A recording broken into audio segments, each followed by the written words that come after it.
Salam sejahtera Malaysia, terima kasih kerana menonton video-video dalam channel ini. Sebelum kita mula, jangan lupa untuk tekan tombol subscribe, share, like dan komen. Let's go! Salam sejahtera dan salam perpaduan kepada seluruh rakyat Malaysia. Berita panas malam ini dipetik dari Astro Awani bertajuk Bendahari Agung Bersatu ditahan SPRM. Berita penuh, Bendahari Agung Parti Pribumi Bersatu Malaysia Bersatu, Datuk Mohammed Saleh Bajuri ditahan Reman Suruhanjaya Pencegahan Rasuah Malaysia SPRM kemarin. Menurut sumber, Muhammad Saleh ditahan bagi membantu siasatan berhubung siasatan ke atas akaun parti itu yang kini dibekukan. Tambah sumber itu lagi, pemimpin parti itu ditahan ketika hadir memberi keterangan di Ibu Pejabat SPRM bagi membantu siasatan. Beliau ditahan reman 2 hari bagi membantu siasatan kes. Bagaimanapun kita menjangkakan tempo reman terhadapnya yang tamat hari ini akan disambung tetapi bergantung kepada hasil siasatan, katanya ketika dihubungi Astro Awani pada Khamis. Sementara itu, Astro Awani masih cuba mendapatkan pengesahan Ketua Pesuruhjaya SPRM Tan Sri Azam Baki. Salam sejahtera dan selamat petang kepada seluruh rakyat Malaysia dan pendengar berita panas malam ini dipetik dari Malaysia Kini bertajuk PAS Fanatik Agama Bukan Taliban Syahidan. Berita penuh, PAS mungkin pernah disamakan seperti Taliban tetapi bagi ahli Parlimen Arau, Syahidan Kasim, dia memiliki pendapat berbeza. Kata Syahidan, PAS didukung oleh golongan fanatik agama yang mempunyai toleransi tinggi terhadap penganut agama-agama lain. Syahidan menyebut mengenai patung Buddha berbaring terpanjang di Malaysia yang dibina di Kelantan bagi menunjukkan contoh toleransi parti Islam itu. Kelantan ada patung Buddha terpanjang. Ada pernah dia buat ganggu apa-apa? Toleransi agama cukup tinggi bagi orang yang fanatik agama. Saya fanatik agama Islam. Saya bersongkok dari dulu, kini selamanya. Saya nak bagi tahu lagi kuat agama, lagi bersifat toleransi tinggi. PAS akan mengamalkan terus pendirian dari segi agama, iaitu bila kita fanatik pada agama, kita sebenarnya menjadi orang baik, katanya ketika membahaskan belanjawan 2023 di Dewan Rakyat hari ini. Sebaliknya, Syahidan menyatakan kebimbangannya mengenai pengaruh pemikiran liberal. Yang jadi masalah ialah pemikiran liberal. Ada orang Islam kata, ini kami liberal. Liberal bukan pemikiran Islam. Orang liberal boleh bertukar-tukar. Tapi sekarang ini dituduh PAS ini, kononnya Taliban dan sebagainya. Itu tuduhan daripada parti yang bercorak perkauman, kata Syahidan.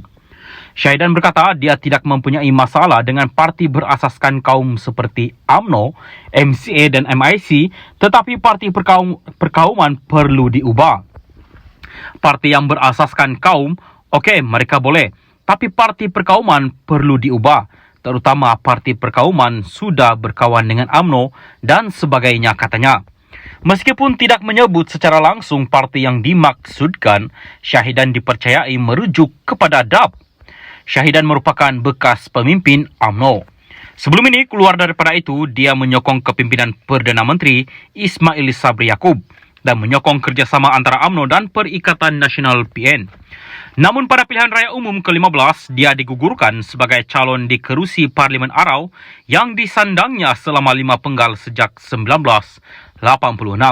Syahidan kemudian bertanding di bawah tiket PAS dan berjaya mempertahankan kerusi berkenaan.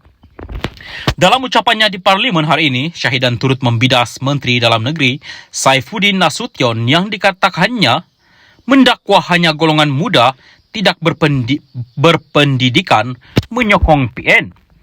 Justru dia meminta golongan muda supaya mengundi PN dalam 6 pilihan raya negeri akan datang. Dia, Saifuddin, kata orang menyokong PN ni orang yang tak ada pendidikan, naik motor. Mana boleh dia menghina orang macam itu?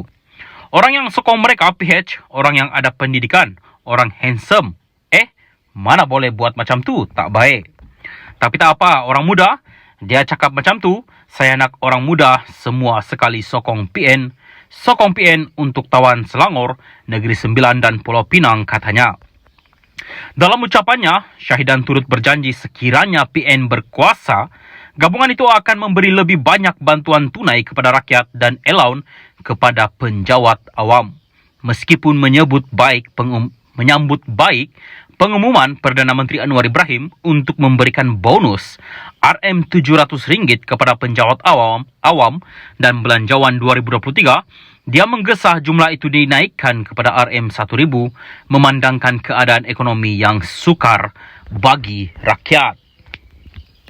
Salam sejahtera dan selamat malam. Berita seterusnya di petiviarisabudin.com.net bertajuk apa status Tengku Zafrul dalam siasatan SPRM? Suspek atau saksi? Berita penuh. Selepas bekas Perdana Menteri Mahyadin MD Yassin disiasat SPRM berhubung projek Jana Wibawa, siasatan selepas ini adalah kepada bekas Menteri Keuangan Tengku Zafrul Tengku Abdul Aziz. SPRM semalam mengesahkan mereka akan memanggil Tengku Zafrul dalam waktu terdekat ini. Dalam waktu yang sama juga semalam, SPRM turut mengesahkan Mahyadin adalah suspek yang disiasat bagi projek Jana Wibawa itu. Kenyataan SPRM melalui sumber yang tidak dinamakan itu sekaligus menolak kenyataan Mahyadin. Sebelum itu yang mengatakan beliau hanya dipanggil untuk membantu siasatan. Jana Wibawa ialah pemberian projek secara rundingan terus yang diusahakan Kementerian Keuangan yang dicadangkan oleh Menteri Keuangan ketika itu Tengku Zafrul bagi tujuan membantu kontraktor yang terkesan teruk akibat COVID-19. Sebelum PRU 15 lalu, sebaik Tengku Zafrul dilantik sebagai Bendahari BN Selangor, Presiden UMNO Ahmad Zahid Hamidi ada mengungkapkan kata-kata lebih kurang, Tengku Zafrul akan membawa banyak gula untuk parti menghadapi PRU akan datang. Bagaimanapun beliau kalah di Kuala Selangor pada PRU 15 lalu, tetapi terus dikekalkan dalam Kabinet Anwar Ibrahim sebagai Menteri Perdagangan Antarabangsa dan Industri. Berhubung siasatan SPRM itu, Tengku Zafrul dilaporkan sedia memberi kerjasama penuh dalam siasatan yang dijalankan oleh Badan Penguat Kuasa Anti Rasuah itu. Katanya, beliau akan memberikan kerjasama penuh dan tiada apa yang hendak disembunyikannya.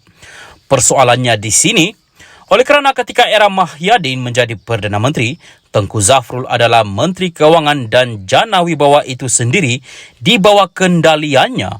Beliau akan disiasat sebagai apa?